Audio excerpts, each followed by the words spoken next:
Why doesn't anyone recognize me? It started with a minor car accident that knocked me unconscious for maybe 30 seconds. When I woke up in the hospital bed, my boyfriend Armand was standing in the doorway looking confused. I called his name and he turned to the nurse asking who I was and why I knew his name. When I said it was me, he backed away and said his girlfriend was supposed to be in this room. The nurse had to convince him I was telling the truth and he kept staring at me like I was a stranger. My stomach twisted into knots I couldn't untangle. I went to the bathroom and looked in the mirror expecting to see bruises or swelling or something that would explain his reaction. I looked exactly the same as always with my brown eyes and the scar on my chin from falling off my bike as a kid. Nothing was different, but Armand wouldn't stop staring at me with this disturbed expression. My mom arrived and the nurse had to point me out to her 3 times before she'd approach. She kept touching my face saying, "What happened to you?" over and over. When I asked what she meant, she just started crying and couldn't explain. She kept saying I looked wrong but wouldn't say how. The fear in her eyes made me want to throw up. The doctor compared my face to my driver's license photo and immediately agreed something was different, even though he couldn't identify what. He ordered a CT scan thinking maybe there was some swelling or subtle injury affecting my appearance. Everything came back normal with no injuries at all beyond mild whiplash. He kept looking between me and my photo saying the bone structure was identical, but I clearly looked like a different person. He had no medical explanation for it, which I kept saying was because I looked the same, and he patted my shoulder condescendingly. I showed Armand some old selfies and took a new one to compare and said, "See? It's the same." But he pointed at my old photo and said, "That's you," then pointed at the new one and said, "That's someone else." I was looking at 2 identical pictures and my hands wouldn't stop shaking. My roommate screamed when I walked into our apartment and threatened to call the police if I didn't leave. I had to show her my driver's license and keys and recite details only I would know before she'd believe it was me.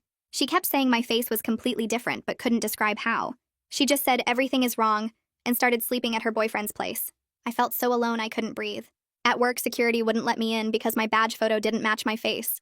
My boss had to come down and even she hesitated before confirming it was me. She suggested I take a few weeks off to heal from the accident, even though I had no visible injuries. My coworkers whispered whenever I walked by and avoided making eye contact. I went to an ophthalmologist thinking maybe the accident had damaged my vision in some specific way that made me see my old face in mirrors. He ran every test he could think of and said my vision was perfect. When I asked him if I looked different from my license photo, he got uncomfortable and said he wasn't qualified to answer that. Even the doctor was scared of me. My friends stopped inviting me places, and when I confronted them, they said being around me made them feel weird. My best friend said looking at me gave her the creeps because I looked like someone wearing my skin. When I asked her to explain, she just shook her head and said she couldn't put it into words, but I wasn't me anymore. I tried everything to figure out what they were seeing, including going to 3 different plastic surgeons for consultations. They all said my face was symmetrical and normal, but when I asked if I matched my photos, they got quiet. One finally said the bone structure was the same, but something else was different that he couldn't medically explain. Armand broke up with me after 2 weeks. He said he couldn't pretend I was the same person. He said kissing me felt like cheating on his real girlfriend who'd disappeared in that accident. When I begged him to tell me what was different about my face, he just said, "You have someone else's eyes," even though they were the same brown they'd always been. I cried until I couldn't see. I started wearing sunglasses and masks everywhere to avoid people's reactions. The grocery store clerk who'd known me for years asked if I was new to the neighborhood. My elderly neighbor, who I'd helped every week, called the police when I tried to bring in her mail saying a stranger was trying to break in. I was disappearing from my own life. 3 months later, I'd lost my job and most of my friends. Even my mom could barely look at me. I spent hours staring in mirrors trying to see what everyone else saw, but it was always just my regular face staring back. I felt like I was going insane, insisting I looked the same when the entire world said I didn't. Then I found a support group online for people with Capgras delusion, except they were the family members of people who'd been in accidents. They all described their loved ones looking exactly the same, but feeling fundamentally wrong to look at. One woman said her daughter's face was technically identical, but something behind it had changed. I was reading through the posts when I found one from Armand describing me. He said his girlfriend had been in a minor car accident and now wore a stranger's face even though photographs showed no difference. The comments all said the same thing had happened to someone they knew, and it always started the same way. Every single case began with a minor accident where the person was unconscious for exactly 30 seconds. My hands went cold when I realized there were hundreds of us, and we all thought we looked exactly the same. I clicked on the first post and started reading through every single story on the forum. My hands shook so bad I had to set my laptop on the desk instead of holding it. The pattern showed up in every post. Someone had a minor accident. They were knocked out for exactly 30 seconds. When they woke up, everyone who loved them saw a stranger wearing their face. The details changed, but the core was always the same. A woman in Ohio described her husband backing away from her hospital bed. A man in Florida talked about his mom crying and saying he looked wrong. A college student in Texas wrote about her roommate calling campus security. I kept scrolling and scrolling until my eyes burned. Every story could have been mine. I found Armand's post again and bookmarked it. Then I read it 3 more times even though each word felt like a knife. He described me perfectly, but said I wasn't me anymore. He talked about how my face was identical in photos, but wrong in person. He said other people agreed with him that something had changed. The comments under his post were full of people saying the same thing happened to their loved ones. I wasn't crazy. This was real and happening to hundreds of people. I created a forum account at 2 in the morning because I couldn't sleep anyway. My fingers moved fast across the keyboard as I typed out everything. The accident. Armand's reaction. My mom touching my face and crying. The doctor comparing me to my license. My roommate screaming. Security not letting me into work. My boss suggesting I take time off. The ophthalmologist getting uncomfortable. My best friend saying I looked like someone wearing my skin. The plastic surgeons going quiet. Armand breaking up with me. Losing my job. My elderly neighbor calling the police. 3 months of my life falling apart while I looked exactly the same in every mirror. I hit post and sat back feeling like I'd just confessed something huge. Within 20 minutes, 5 people responded. Each one shared a nearly identical timeline. Minor accident. 30 seconds unconscious. Everyone they knew saw a stranger. Lost jobs. Lost relationships. Lost their entire lives. One person said they'd been dealing with it for 8 months. Another said a year. They all said the same thing I'd been thinking. We're not crazy. Something real happened to us. The relief hit me so hard I started crying. Not the scared, confused crying from before. This was different. Someone believed me.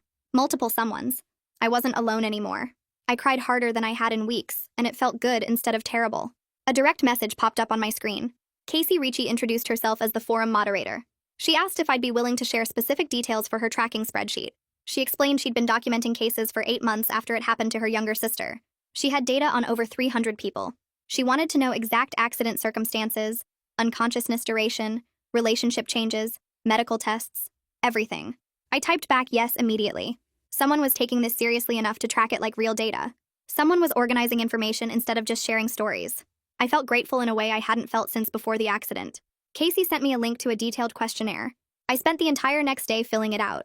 Questions about the accident location, time of day, weather conditions, type of impact, medical response time. Questions about my relationships before and how each person reacted after. Questions about every medical test I'd undergone and what the doctors said. Questions about my current living situation, employment status, mental health. The structured format helped me see patterns I'd missed while panicking. Everything connected. The 30-second unconsciousness. The universal reaction from people who knew me before. The lack of reaction from strangers. When I submitted the questionnaire, Casey responded within an hour. She said my case fit the profile perfectly. Every detail matched the pattern she'd been tracking. She scheduled a video call with me for the next evening. During the call, Casey's face filled my laptop screen. She looked normal and friendly, and I wondered if her sister saw something wrong when looking at her. She explained she'd been trying to get researchers interested in studying this thing. She pulled up graphs showing accident locations clustered in certain areas. Charts showing unconsciousness duration always landing at exactly 30 seconds. Data on relationship breakdowns following predictable timelines. The graphs made it look scientific and real instead of like some weird curse. She had documented everything. The data was both validating and scary. This was real. This was documented. This was happening to hundreds of people, and nobody outside our group seemed to care or believe it. Casey mentioned during our call that she'd been in contact with a neurologist named Dr. Ibrahim Holmes. He specialized in facial recognition disorders. He'd expressed interest in studying our group, but needed approval from his university and funding to do real research. She asked if I'd be willing to participate in a study if he got clearance. I said yes before she even finished asking. I was desperate for any scientific explanation that might help people understand what was happening to us. Casey's face got serious, and she warned me that even if we proved this was an observer-side neurological issue, that wouldn't magically fix my relationships. The people who saw me as wrong might never see me as right again. The honesty stung, but I appreciated her not giving me false hope. At least I'd have proof I wasn't lying or crazy. That evening, I received an email from Dr. Holmes directly.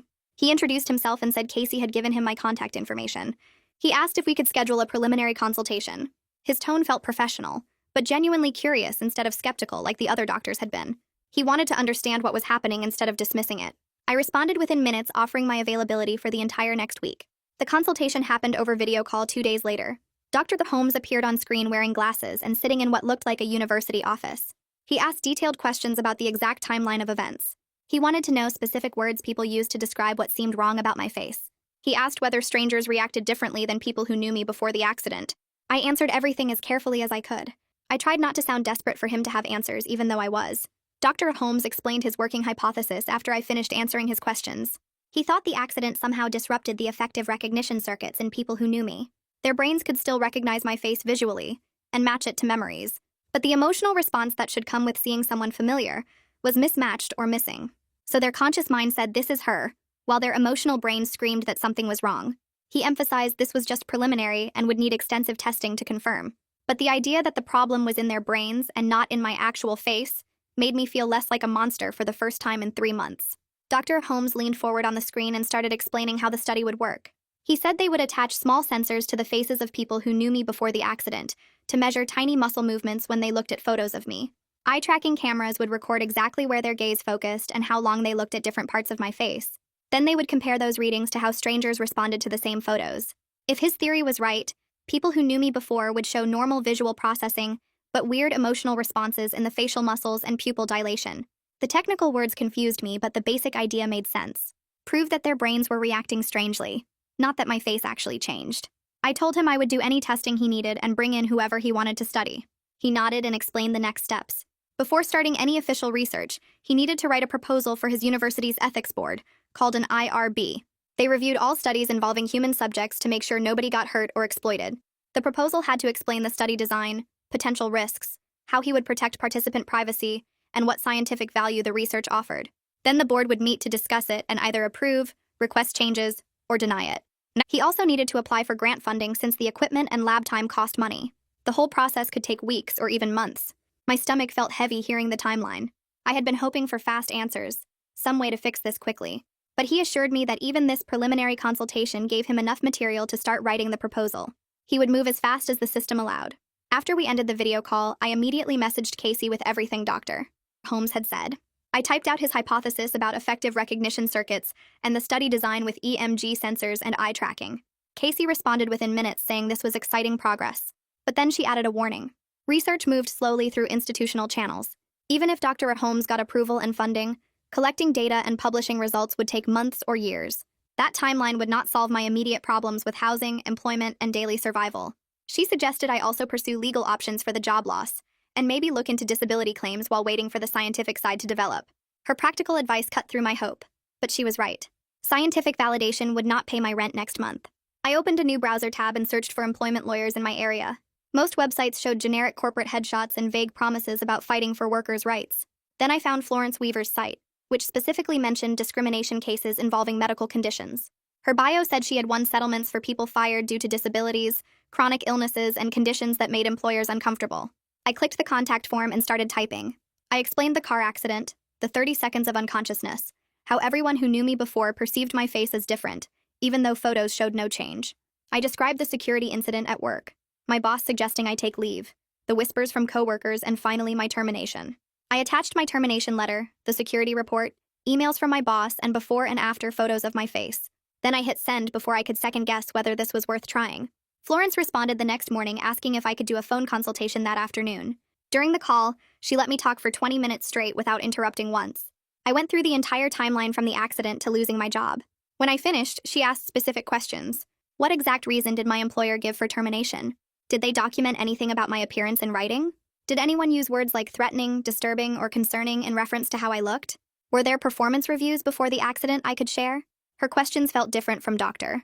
Holmes's scientific curiosity. She was building a legal case, looking for documentation and specific language she could use. Both approaches felt like people actually trying to help instead of dismissing me as crazy. Florence explained her legal strategy. If we could establish this as a neurological condition affecting how others perceived me, we might have grounds for an ADA claim or an EEOC complaint. The Americans with Disabilities Act protected people from discrimination based on disabilities. Usually that meant the disabled person could not perform their job. But in my case, the disability primarily affected observers, rather than me directly. My employer discriminated against me because other people's brains malfunctioned when looking at me. The legal logic seemed complicated and backwards, but Florence sounded confident it could work. She had handled cases where employers fired people for making customers uncomfortable due to medical conditions. This was similar. Her confidence made me feel slightly less powerless for the first time since the accident. She asked me to compile a detailed timeline of everything related to my employment. She wanted the security incident documented with exact dates and times. Conversations with my boss, even informal ones, needed to be written down with as much detail as I could remember.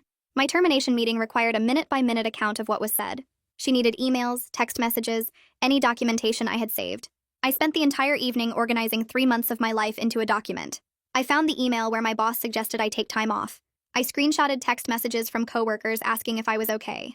I wrote out the conversation where security would not let me in the building. I attached my performance reviews from before the accident showing good ratings. I included photos of my face from before and after. By midnight, I had a 15-page document with dozens of attachments showing exactly how my employer treated me differently after the accident. While putting together the legal timeline, I realized I should document the observer effect more carefully. Dr. Holmes needed specific descriptions of what people perceived as wrong. Florence needed quotes showing the discrimination was based on appearance rather than performance. I decided to schedule coffee meetings with people who knew me before the accident and directly ask them to describe what seemed different. Maybe getting their exact words would help both the research and the legal case. I sent messages to 3 people I had been friendly with but not super close to. I figured they might be more willing to meet than my mom or ex-boyfriend. I asked each one if they would grab coffee and help me understand what changed. 2 responded yes within an hour. The third took 2 days but eventually agreed. The first meeting was with Evangeline Hansen, someone I had worked with in a different department. We had eaten lunch together sometimes and chatted about weekend plans.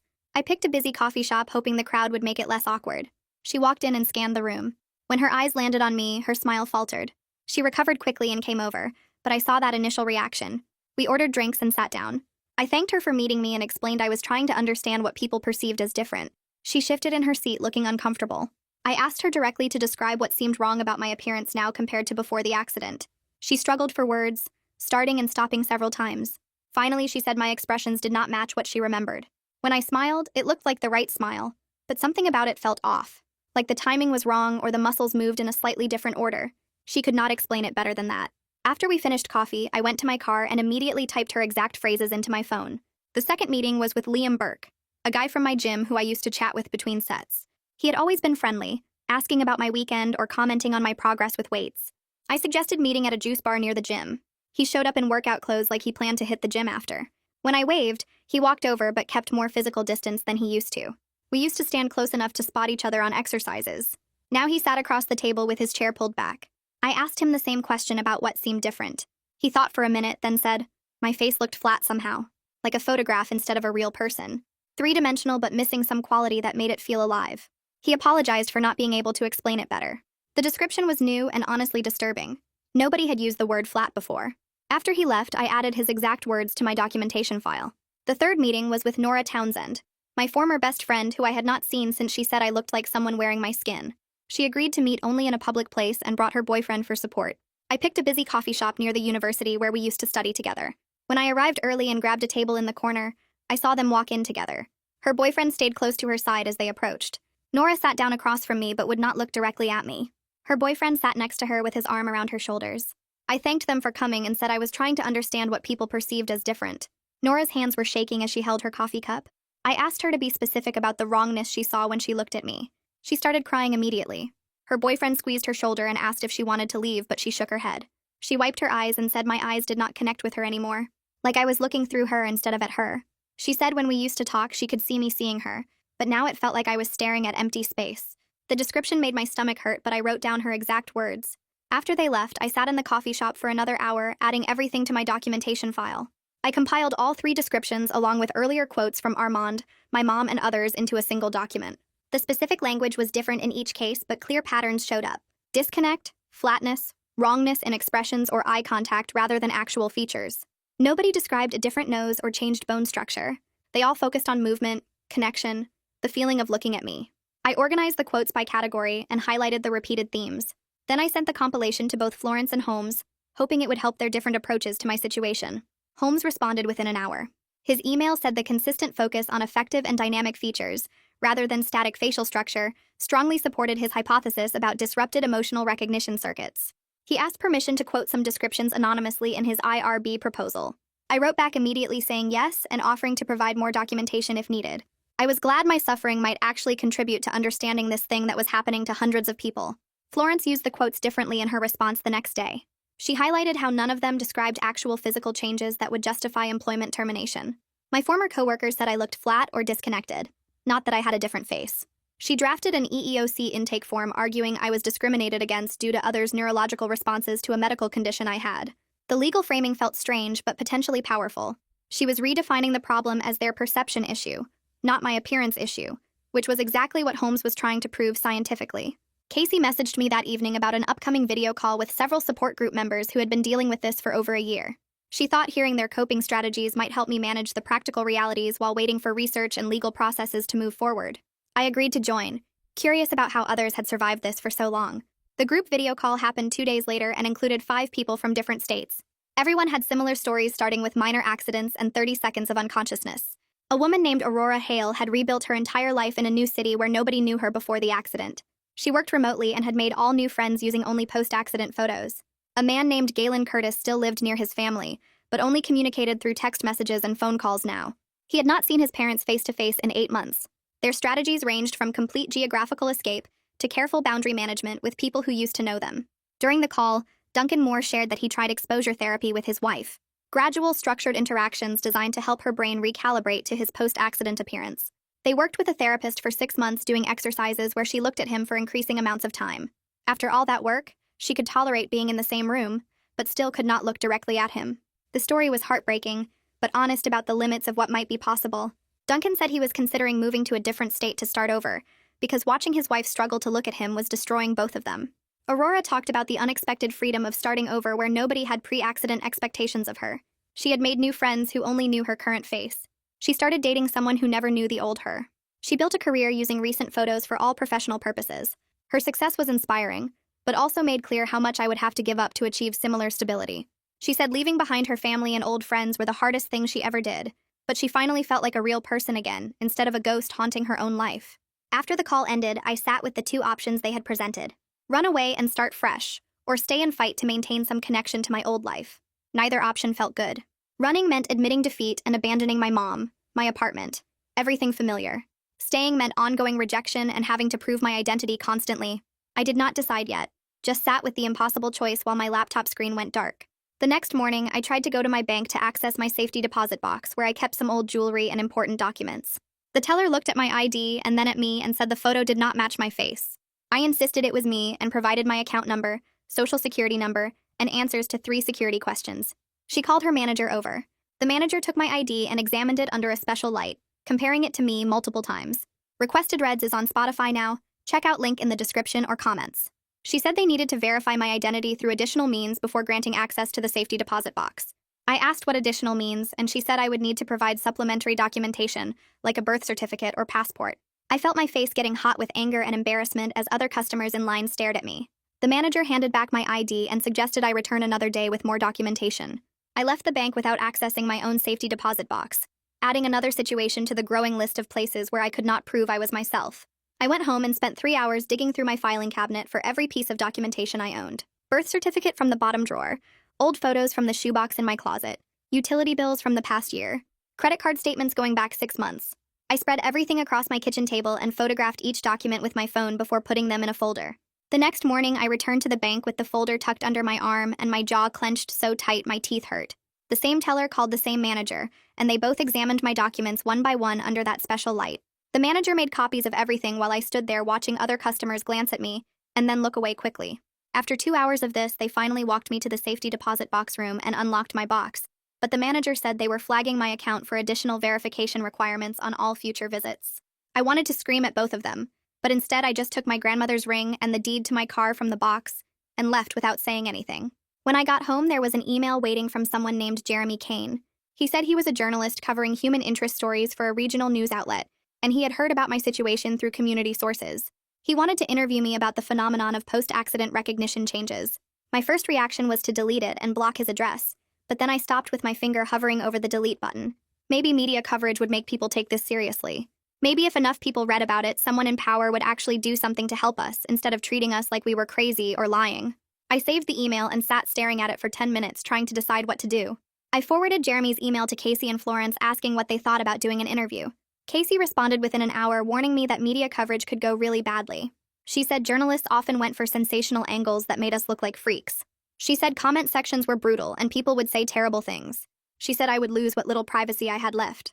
Florence's response came later that evening and was more measured. She said media coverage could potentially help the legal case by documenting the discrimination publicly and creating a record that this condition existed. But she also warned that it might make my former employer defensive and harder to negotiate with. Neither of them gave me a clear yes or no answer, so I just sat with the decision for 2 days. I kept opening Jeremy's email and reading it over and over. I looked up his previous articles online and found mostly softball pieces about local business owners and community events. Nothing that seemed mean or exploitative, but also nothing that showed he could handle something this complicated with the seriousness it deserved. On the third day, I finally responded, agreeing to an interview, but I set strict ground rules. No photos of me. No identifying details about my employer or where I lived. I got to review all quotes before publication and could veto anything I was not comfortable with. Jeremy agreed to everything so fast it made me suspicious about what his real motives were, but I scheduled the interview anyway for that weekend at a coffee shop downtown. The interview happened on Saturday afternoon, and Jeremy was younger than I expected. He looked like he had just graduated from journalism school maybe a year ago.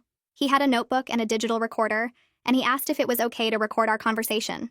I said yes, and he started with basic questions about the timeline of the accident, and when I first noticed people reacting strangely. He asked about the medical consultations and what doctors had said. He asked about the social impact and how my relationships had changed. His questions were good, and he seemed genuinely interested, but I could tell the thing he was most excited about was the uncanny valley aspect. He kept coming back to how people who loved me now found me disturbing to look at. He asked me to describe their exact reactions and the specific words they used. His focus on that angle made me uncomfortable, but I answered honestly because I had agreed to the interview. During our conversation, Jeremy started using phrases that made my skin crawl. He said it was like body snatchers. He compared my experience to the invasion of the body snatchers phenomenon. He kept making references to science fiction movies and horror stories. I pushed back and told him this was a real neurological condition affecting real people, not some horror movie plot. I said we were not aliens or pod people, we were just regular humans whose brains got damaged in accidents. He nodded and wrote everything down, but I could see in his eyes that the sensational angle was what really excited him about the story. I left the coffee shop feeling like I had made a huge mistake. A week later, Jeremy's article went live on the news outlet's website. The headline was, "When Everyone You Love Sees a Stranger, the 30-second unconsciousness phenomenon." I read through the whole thing twice. The article itself was reasonably balanced. He included Dr. Holmes's hypothesis about disrupted recognition circuits. He quoted me accurately about the practical difficulties with banks and employers and housing. He mentioned the support group and the fact that hundreds of people were dealing with this. But the comment section started filling up within minutes of publication, and they were brutal. People called it fake. People said I was lying for attention. Someone compared me to aliens wearing human skin. Someone else made a joke about what I really looked like under my face. There were a few sympathetic comments from people saying they had similar experiences or knew someone who did, but those got buried under hundreds of skeptical and mocking responses. I made the mistake of reading through all of them. Each comment felt like it was chipping away at whatever sense of self I had left. People speculated about whether the accident had actually disfigured me, and I was in denial. People wondered if this was an elaborate hoax for a book deal or movie rights. People shared their theories about what psychological condition I really had. A few people were kind, but their kindness got drowned out by all the cruelty and mockery. I finally closed my laptop and did not open it again for 2 days. Casey sent me a message through the support group forum asking if I was okay. She said several group members had seen the article and were worried about me. I admitted I regretted doing the interview and wished I could take back the public exposure. She was kind, but she did not sugarcoat anything. She said the internet was forever, and I would need to develop thicker skin if I wanted to advocate for recognition of this condition. She said going public always came with a cost, and I had just paid it. Florence called me that same afternoon with an update on the EECC filing. She had submitted the initial intake form with all my documentation, and we should hear back within a few weeks about whether they would investigate. She mentioned that Jeremy's article might actually help by establishing a public record of the condition's existence, even if the comments were harsh. She said having media coverage showed this was not just me making things up, and that could be useful in legal proceedings. Her practical view helped me feel slightly less stupid about agreeing to the interview, but I still wished I could go back and delete Jeremy's original email before I ever responded to it. Dr. Holmes sent an email 2 days later with the subject line IRB proposal submitted. I opened it while sitting at my kitchen table with cold coffee, and felt a small lift in my chest when I read that he was cautiously optimistic about approval. The review process would take 4 to 6 weeks according to his email, which felt like forever when I was living in this strange limbo of being unrecognized. He also mentioned he had seen Jeremy's article, and while the framing was sensationalist, it might actually help with public awareness and future funding opportunities for research. Everyone kept telling me the article was somehow good, despite how terrible reading those comments had felt, and I wanted to believe them, but mostly I just felt exposed and raw. I closed the email and tried to focus on the fact that the research was moving forward, even if it was moving slowly. The next afternoon, I found a certified letter notice in my mailbox and had to sign for the actual letter at the post office. My hands shook a little as I opened the envelope in my car and read that my landlord had received complaints from other tenants about an unauthorized person in my apartment. The letter demanded I provide proof of identity and lease rights within 10 days or face eviction proceedings. I read it 3 times trying to make sense of how this was happening when I had lived in that apartment for 3 years and paid rent on time every single month without missing once. Now I was treated like an intruder in my own home by a landlord who had cashed my rent checks for years. I sat in the car staring at the letter until my vision blurred and I had to blink hard to clear my eyes. I drove straight home and scanned the letter with my phone, then emailed it to Florence with a message asking if this was even legal. She responded within an hour saying it was likely discriminatory, and we should respond with a comprehensive identity packet plus a letter threatening legal action if the eviction proceeded. She said she would draft the response letter that evening, and I should start assembling every piece of documentation I had proving I was the legal tenant. I spent the rest of the day pulling files from my cabinet and folders from my desk, making copies of everything that had my name and address on it. My lease agreement, 3 years of rent payment records, utility bills going back to when I moved in, bank statements showing the automatic payments, renter's insurance policy, everything I could find that proved this was my home. Florence sent me her draft letter by 9 that night, and it was 3 pages of legal language basically saying my landlord was violating fair housing laws and disability discrimination statutes. I added it to my growing pile of documents along with my driver's license copy, birth certificate, social security card, and a stack of old photos showing me in the apartment. Florence had also included a notarized statement on her law firm letterhead, confirming she was representing me, and any eviction attempt would result in immediate legal action. The whole packet was over 40 pages when I finished assembling it, which felt absurd but also necessary given how my life had become an endless cycle of proving my own identity. I hand-delivered everything to my landlord's office the next morning, and made him sign a receipt confirming he had received it. He barely looked at me while he signed, just took the thick envelope and nodded without saying anything. The whole interaction took less than 2 minutes but left me feeling humiliated and angry that I had to prove I was myself just to keep the apartment I had been living in for years. I walked back to my car and sat there for a few minutes trying to calm down before driving home. That same afternoon, I got another email from Dr. Holmes saying his IRB proposal had received preliminary approval, but the board wanted additional safeguards for participant privacy and consent. He needed to revise and resubmit the proposal, which would add another 3 to 4 weeks to the timeline. I felt disappointed reading that, even though I knew research and bureaucracy both moved slowly, and nothing about this whole situation had been quick or easy. I sent him a short reply saying I understood and thanked him for keeping me updated, then closed my laptop and tried not to think about how many more weeks I would be waiting for any kind of scientific validation. Casey organized another support group video call 3 days later, this time focused specifically on documentation strategies and legal rights. 8 people joined the call, including me, and we spent over an hour sharing tips about what forms of ID worked best in different situations. Someone had success using their passport instead of a driver's license at banks. Another person said bringing multiple forms of ID together helped more than just one. We talked about how to handle law enforcement encounters without getting arrested for providing false identification when you were actually telling the truth. We shared which institutions were most difficult to deal with, and everyone agreed the DMV and banks were the worst. The collective knowledge was incredibly practical, and made me feel less alone in navigating these bureaucratic nightmares that seemed designed to trap people like us. During the call, a woman named Ivy Bowers mentioned she had success getting a letter from her neurologist, explaining her condition in medical terms, which she carried with her ID everywhere. She said several banks and government offices had accepted the medical letter as supplementary proof of identity when her appearance did not match her photos. Other people on the call started asking questions about what the letter said and how she convinced her doctor to write it. Ivy explained she had been working with a neurologist for 6 months on her case, and he was willing to document her situation, even though there was no official diagnosis yet. I immediately sent a message to Dr. Holmes after the call, asking if he would be willing to write something similar for me. Dr. Holmes responded the next morning, saying he could not officially diagnose a condition that had not been formally recognized by medical institutions yet, but he could write a letter describing the phenomenon and confirming I was under his care as a research participant. It was not perfect, but it was something official looking on medical letterhead that might help with identity verification issues. He said he would draft the letter and send it to me within 2 days. I thanked him and felt a small sense of relief that I would have one more piece of documentation to carry around with me. The letter arrived in my email exactly 2 days later, and I printed it out, then took 3 copies to a notary public to get them all notarized, so they would look as official as possible. My driver's license was up for renewal the following week, so I decided to test out the medical letter at the DMV. I brought my current license, the renewal notice, my birth certificate, and Dr. Holmes's notarized letter explaining I was a research participant in a study about post-accident recognition changes.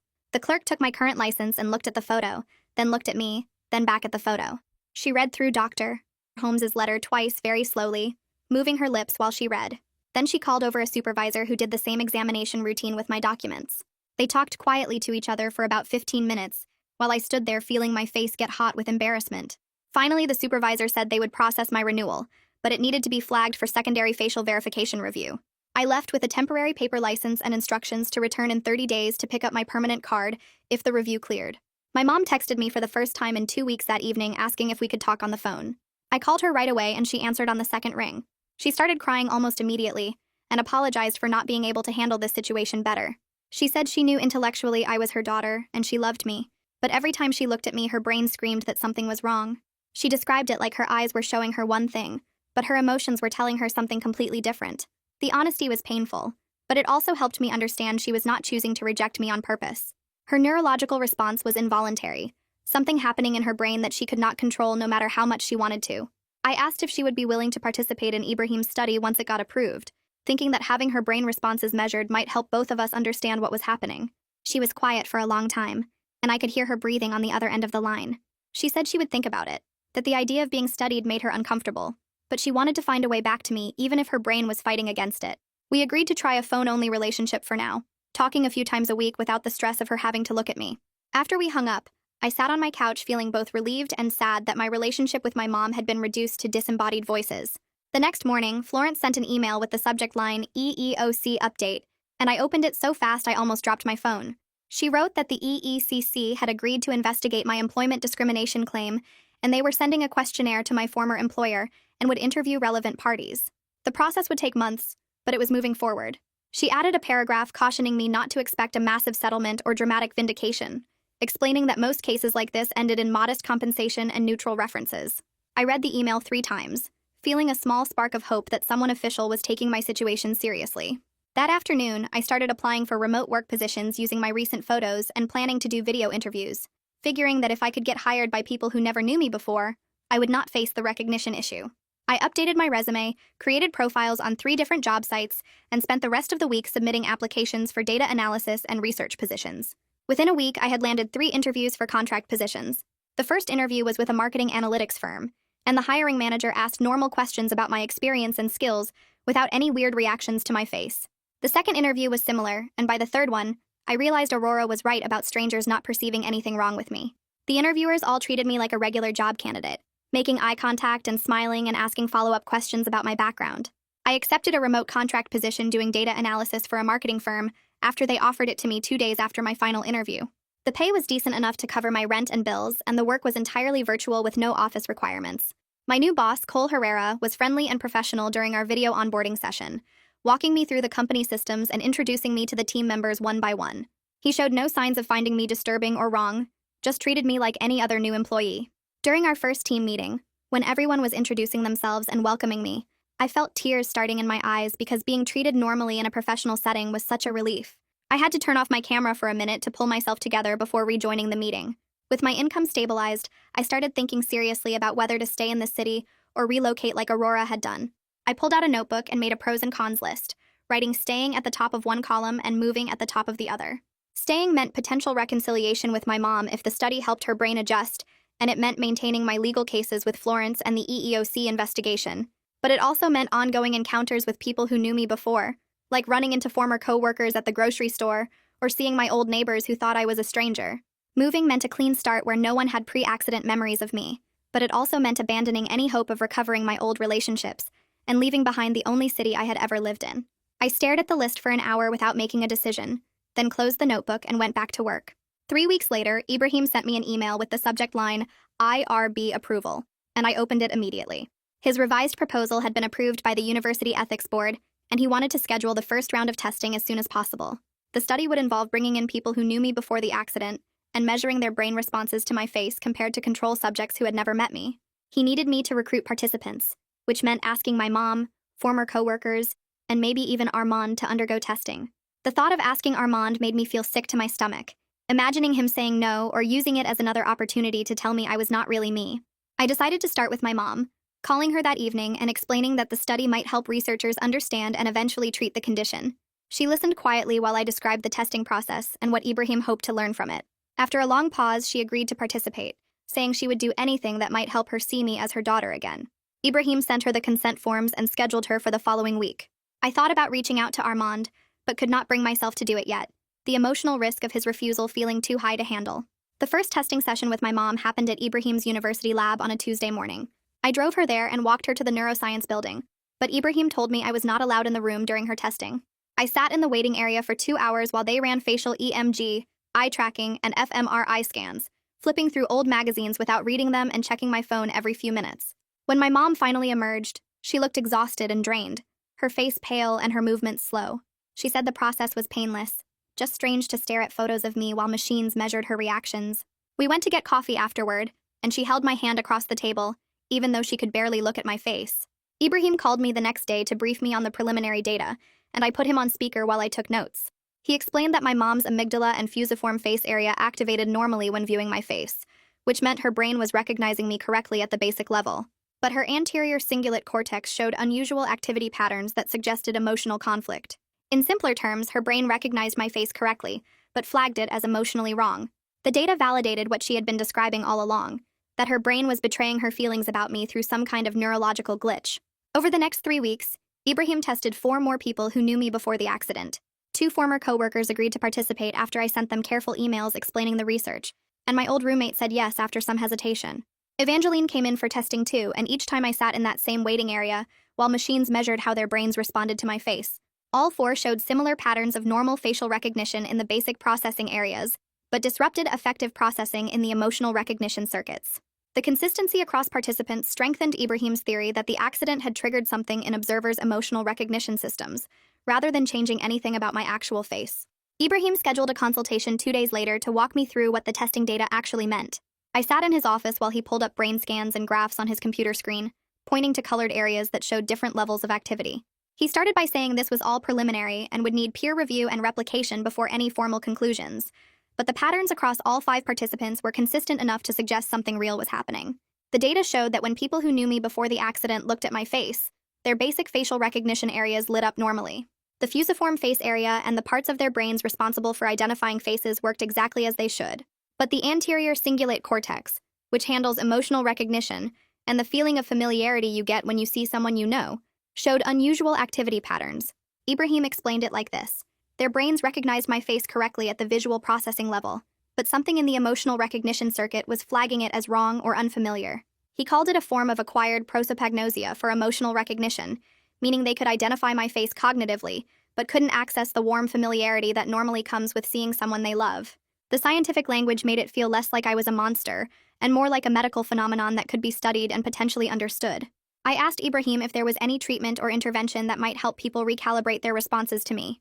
He leaned back in his chair and admitted we didn't know yet, because this was the first systematic study of the phenomenon.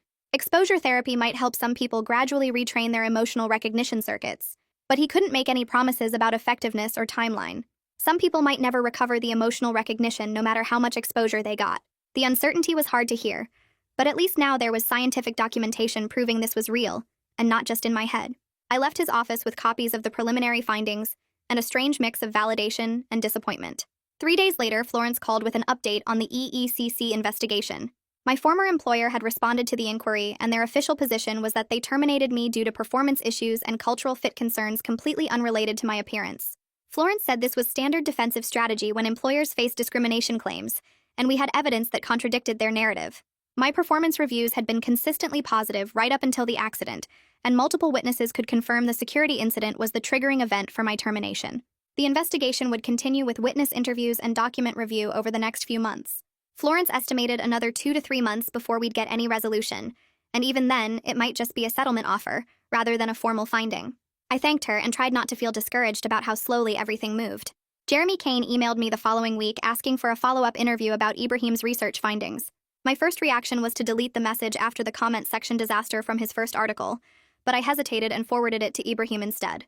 He responded within an hour saying that peer-reviewed publication was still months away, and media coverage might actually help other affected people find the support group and participate in research. He encouraged me to do the interview, but suggested I set even stricter guidelines about scientific accuracy and avoid any sensationalist framing. I replied to Jeremy agreeing to a second interview with conditions. He had to run all scientific claims past Ibrahim for accuracy, no body snatcher comparisons or horror movie references, and I wanted to review the article before publication. He agreed to everything, and we scheduled a video call for the next day. The follow-up article ran 2 weeks later with a completely different tone from the first piece. Jeremy focused on Ibrahim's research and the neurological basis for the phenomenon, using proper scientific terminology and explaining the brain imaging findings in accessible language. He included quotes from me about the practical challenges of navigating daily life when people perceive you differently, but framed it as a medical condition rather than a creepy mystery. The comment section was still mixed with some skeptics and trolls, but more people shared their own experiences or expressed genuine sympathy for what I was going through. A few researchers even commented asking about Ibrahim's publication timeline and whether they could collaborate on expanding the study. The article felt like progress even if it didn't fix anything. The DMV secondary review finally completed, and I received my renewed license in the mail on a Tuesday morning. I opened the envelope with shaking hands and stared at the new card with my recent photo, the one that matched my current appearance even though I looked exactly the same as always. The validation date was current and the card looked official and legitimate. I immediately drove to a copy shop and got 3 certified copies made, then spent the rest of the day updating my license number on every account and database I could think of. Having current government-issued ID felt like reclaiming a piece of normal life, like I existed in the official record again as myself. My landlord sent a brief email that same week acknowledging receipt of my identity documentation and confirming my lease would be renewed under standard terms when it came up in 2 months. No apology for the stress he'd caused by threatening eviction, no acknowledgement that he'd treated me like an intruder in my own home, just bureaucratic confirmation that I could stay. I was angry about his behavior, but relieved the housing crisis was resolved without having to move or find a new apartment. I attended another support group video call that Friday and shared updates about Ibrahim's research progress and my stabilized employment and housing situation. Several members asked detailed questions about the study design and whether they could participate if Ibrahim expanded to other cities. Casey mentioned she was already in touch with him about recruiting participants from different locations to strengthen the research. The group's collective hope that scientific validation might lead to better understanding or treatment felt fragile but real, like we were all holding on to something that might actually help us eventually. 3 months after the accident, I sat in my apartment on a Saturday morning taking inventory of my life. I had stable income from the remote contract work, secure housing with my lease renewal confirmed, a renewed driver's license with a current photo, and active legal and research cases documenting what had happened to me. My relationship with my mom existed only through phone calls and texts now, because she still couldn't look at me without her brain screaming that something was wrong. Armand was completely out of my life with no contact since the breakup. Most of my old friends had drifted away or stopped responding to messages. But I had new connections through the support group, people who understood exactly what I was going through because they were living it too. I had a remote job where colleagues treated me normally because they'd never known me before. I had documented scientific evidence from Ibrahim's study proving I wasn't crazy, or imagining the way people responded to me. The life I was building looked nothing like the one I'd had before the accident, but it was mine, and I was learning to live in it without needing everyone to see me the way I saw myself. That's where we'll stop today. Thanks for being here. It honestly makes these stories feel so much warmer. I hope you're leaving with a smile. Subscribe if you'd like to keep sharing these little moments together.